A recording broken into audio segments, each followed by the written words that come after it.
Today I am going to teach you a sound of words.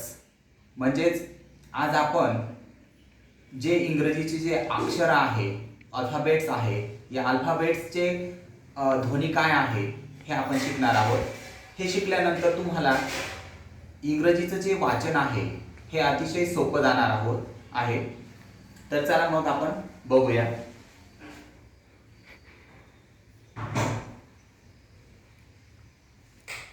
अ ए आपल्याला माहित असतं की मराठीमध्ये आपल्याला आपण शिकत असतो मूळाक्षराने व्यंजन, परंतु त्याचा ध्वनी काय आहे? ए अ ए.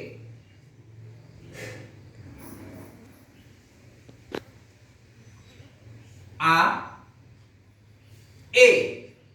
आचा सुद्धा ध्वनी हा एच आहे. आचा सुद्धा ध्वनी काय आहे? एच आहे. त्यानंतर ई.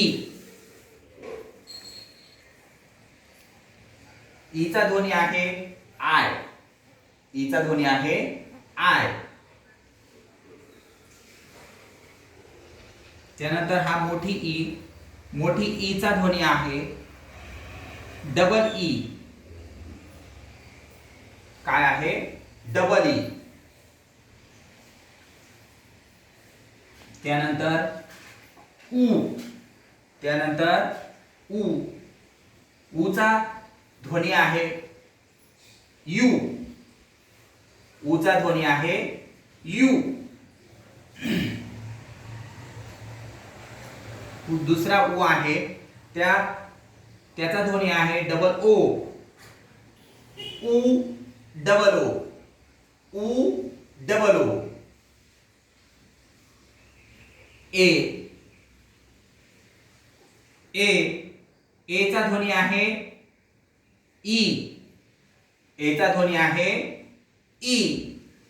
त्यानंतर पुढचं अक्षर आहे आई. पुढचं अक्षर आहे आई. आईचा ध्वनी कसा होतो? A I. A I. बघा, अ ए. आ ए. ई आय. ई डबल ई. उ उ. उ डबल ओ. ए ई. आई ए आय. पुढे आहे ओ. ओचा ध्वनी आहे ओच. ओचा ध्वनी आहे ओ. औ. औचा ध्वनी आहे ए यू. औचा ध्वनी आहे ए यू.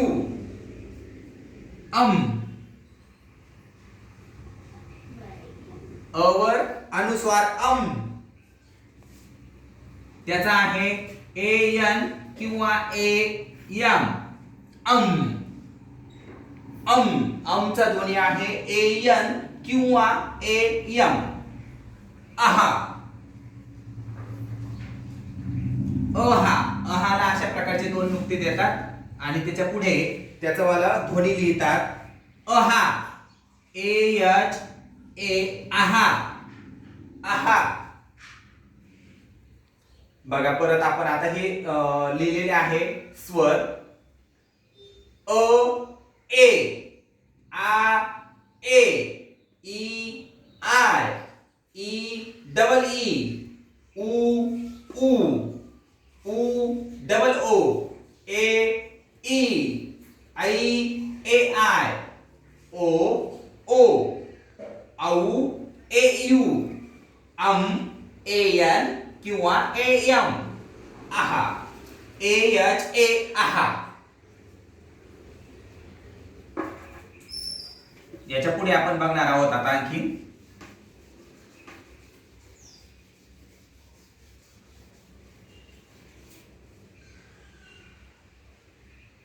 त्यानंतर पुढचे अक्षर आहे अ. अचा ध्वनी आहे ओ. अचा ध्वनी आहे ओ आणि चा ध्वनी आहे एच, चा ध्वनी आहे ए. त्यानंतर रू, चा ध्वनी आहे आर यू, आर यू. आता आपण बघितलं की सुरुवातीला आपण ही बाराखडी बघत होतो, परंतु आता दोन अक्षर ऍड झालेले आहेत त्याच्यामध्ये, अ आणि ऍ, आणि याचे पण आपल्याला दोन्ही माहित असणं आवश्यक आहे. अ ओ, ऍ ए, रू आर यू रू. अशा प्रकारे आपण सुरुवातीला हे जे आहे 12 2 14, 14 1 15 अक्षरांचे ध्वनी या ठिकाणी बघितले. आता